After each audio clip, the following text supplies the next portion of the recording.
Assalamualaikum warahmatullahi wabarakatuh. Kami dari kelompok 4 ingin mempresentasikan hasil diskusi kelompok kami yang berjudul PAIKEM dalam pembelajaran SKIMI. Sebelumnya, saya ingin memperkenalkan anggota kami dulu. Yang pertama, Muhammad Afan Aziz, Indah Rahmawati, Muhammad Nur Kapit, Krismi Fitriani, dan Angela Putri. Langsung saja, yang pertama, PAIKEM. PAIKEM merupakan singkatan dari pembelajaran aktif, pembelajaran inovatif, pembelajaran kreatif, pembelajaran efektif, dan pembelajaran menyenangkan. Jadi, di dalam pembelajaran SKI dengan model PAIKEM ini diharapkan siswa dapat aktif, efektif, kreatif, dan menyenangkan dalam melakukan pembelajaran. PAIKEM dibagi atas 5 pengertian. Yang pertama yaitu pembelajaran aktif. Pendekatan pembelajaran yang lebih banyak melibatkan aktivitas siswa dalam mengakses berbagai informasi dan pengetahuan.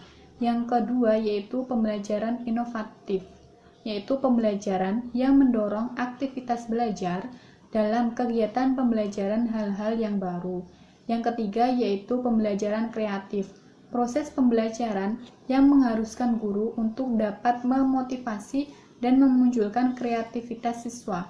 Yang keempat yaitu pembelajaran efektif, yaitu memberikan pengalaman baru kepada siswa untuk membentuk kompetensi siswa serta mengantarkan tujuan yang akan dicapai.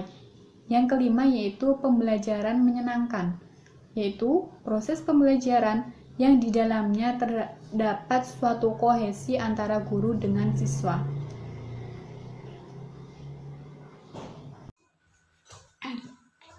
Assalamualaikum warahmatullahi wabarakatuh. Saya Rismi Fitriani, NIM 183141120 akan menjelaskan tentang ciri-ciri PAIKEM. Nah, apa sih singkatannya PAIKEM? Pembelajaran aktif, inovatif, kreatif, efektif, dan menyenangkan. Nah, secara garis besar, ciri-ciri PAIKEM menurut pelatihan MBS. Apa sih MBS? Manajemen berbasis sekolah. Itu ada 5. Yang pertama, siswa terlihat dalam berbagai kegiatan yang mengembangkan pemahaman dan kemampuan mereka dengan penekanan pada belajar melalui berbuat. Jadi siswa itu yang praktek. Kemudian yang kedua, guru menggunakan berbagai alat bantu dan cara membangkitkan semangat. Jadi ada medianya. Kemudian yang ketiga, guru mengatur kelas dengan memajang buku-buku dan bahan belajar yang lebih menarik. Terus yang keempat, guru menerapkan cara mengajar yang lebih kooperatif dan interaktif termasuk dalam belajar kelompok. Terus yang kelima, guru mendorong siswa untuk menemukan caranya sendiri dalam pemecahan suatu masalah. Jadi sebisa mungkin siswa itu bisa memecahkan masalah. Yaitu tadi ciri-ciri PAIKEM menurut pelatihan MBS. Terima kasih. Pembelajaran soal pembelajaran dengan PAIKEM ini memiliki beberapa jenis. Di antaranya itu yang pertama, pembelajaran kooperatif. Pembelajaran kooperatif ini merupakan pembelajaran tipe khusus dan aktivitas kelompok yang mengupayakan untuk mengembangkan antara kemampuan belajar dan kemampuan sosial dengan memasukkan 3 konsep ataupun komponen ke dalam pembelajaran tersebut. Di antara komponen tersebut yaitu penghargaan kelompok, tanggung jawab individu, dan kemampuan yang sama untuk sukses. Jadi dalam pembelajaran ini ada 3 komponen yang paling menonjolkan untuk menuju yang tujuan pembelajaran ini. Harus memperhatikan itu tadi, pengembangan kelompok, tanggung jawab individu, dan kemampuan yang sama untuk sukses bersama. Pertimbangan dan komponen-komponen tersebut menunjukkan bahwa pembelajaran kooperatif membentukkan perencanaan yang hati-hati dari pelaksanaan sistematif. Dan ini lebih dari menugaskan siswa untuk berkelompok dan menyuruh mereka untuk saling mengajari siswa sama lain untuk menyelesaikan tugas. Nah, pembelajaran ini siswa dituntut untuk bisa bekerja dengan sesama kelompoknya, dengan kerjasama ataupun kerja tim, biar agar tujuan kesuksesan pembelajaran ini tercapai dengan baik. Yang kedua, pembelajaran kontekstual. Apa yang dimaksud dengan pembelajaran kontekstual ini? Pembelajaran yang diawali dengan sajian atau tanya jawab lisan yang ramah dan terbuka terkait dengan kehidupan sehari-hari siswa, sehingga dapat mengetahui manfaat dari materi yang akan disajikan. Motivasi belajar pada diri siswa akan muncul. Dunia pikir siswa kontrak serta sesuai menjadi konduktif nyaman dan menyenangkan. Jadi ketika pembelajaran ini, siswa bisa merasakan kenyamanan dalam belajar, bisa menjadi lebih efektif, dan bisa munculkan daya pikir siswa untuk bisa tanya jawab ataupun terkait masalah pembelajaran yang lain. Dengan demikian, pembelajaran ini melibatkan 7 komponen utama pembelajaran efektif. Di antaranya 1. Membangun, yang kedua menemukan, dan ketiga bertanya, yang keempat masyarakat belajar, yang kelima pemodalan, yang keenam refleksi, yang terakhir penilaian otokritis. Jadi dalam pembelajaran kontekstual ini kita bisa ajarkan terhadap murid-murid kita dengan memperhatikan pembelajaran yang lebih baik dan efektif. Yang ketiga, pembelajaran berbasis masalah. Dengan pembelajaran berbasis masalah ini, pembelajaran yang memungkinkan siswa untuk secara aktif terlibat dalam pengalaman belajarnya.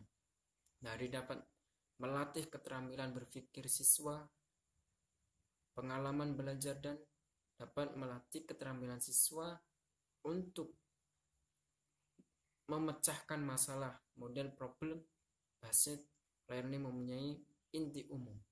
Jadi pembelajaran berbasis masalah ini siswa bisa untuk berpikir bagaimana caranya untuk menyelesaikan masalah-masalah ataupun problem-problem dalam pembelajaran.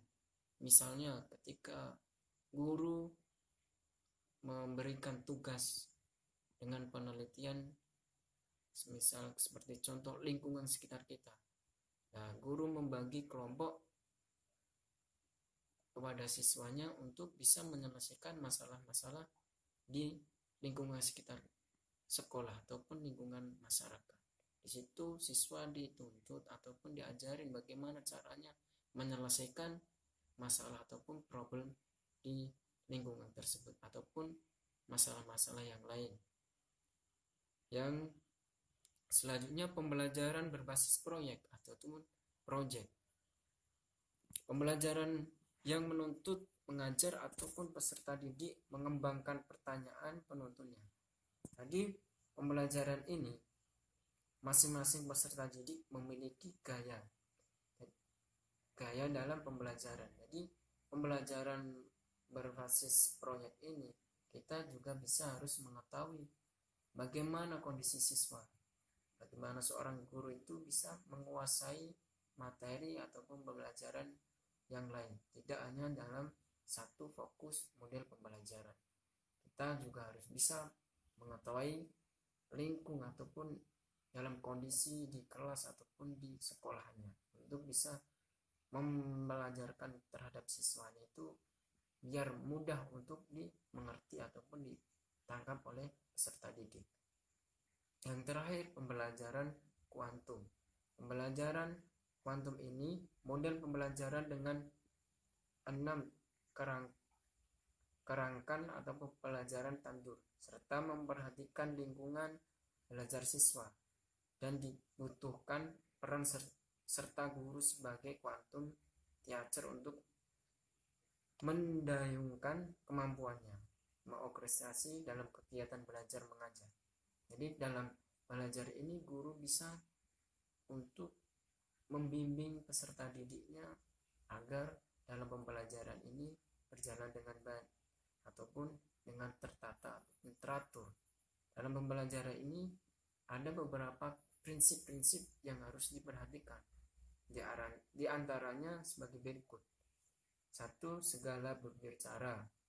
Yang kedua, segala bertujuan. Yang ketiga, pengalaman sebelum memberi nama. Atau yang keempat, akui setiap usaha. Dan yang terakhir, jika layak dipelajari, layak pula dirayakan. Model pembelajaran kuantum ini terdapat unsur-unsur peristiwa pembelajaran yang dibagi menjadi 2 kelompok, yaitu konteks dan isi. Jadi pembelajaran kuantum ini harus bisa memperhatikan ataupun prinsip-prinsip tersebut. Guru bisa sebagai peran utama dalam pembelajaran ini. Bisa mengendalikan siswanya dengan teratur ataupun efektif dalam pembelajaran tersebut.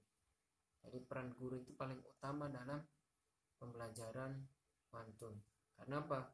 Guru itu bisa mengatur bagaimana pembelajaran ini bisa sukses, karena guru bisa mengetahui dalam berbagai siswa, dalam berbagai sifat ataupun bentuk siswa yang bagaimana. Siswa ini memiliki karakteristik yang modelnya berbagai macam berbeda, tapi guru ini harus bisa menguasai materi ataupun berbagai model pembelajaran tersebut.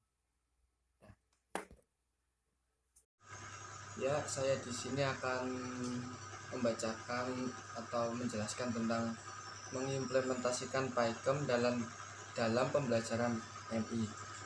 Ya, mengimplementasikan PAIKM dalam pembelajaran MI. Dalam proses pembelajaran, setiap siswa mempunyai taraf daya perkembangan yang berbeda-beda. Ada yang lebih cepat dalam menguasai materi dengan keterampilan motorik, ada yang menguasai materi lebih cepat dengan mendengar, dan ada juga ada yang lebih cepat menguasai materi dengan melihat atau membaca. Maka tugas seorang guru harus memiliki pengetahuan yang luas mengenai jenis-jenis belajar dan suasana yang kondusif, baik eksternal maupun internal, serta agar tujuan pembelajaran tercapai sesuai dengan tujuan yang telah ditentukan. Maka sistem pembelajaran yang dipakai atau sistem yang diterapkan dalam proses pembelajaran adalah strategi pembelajaran PAIKM. Dalam melaksanakan strategi PAIKM ini, maka hal yang diutamakan adalah aktivitas siswa dalam memahami konsep dan pengetahuannya.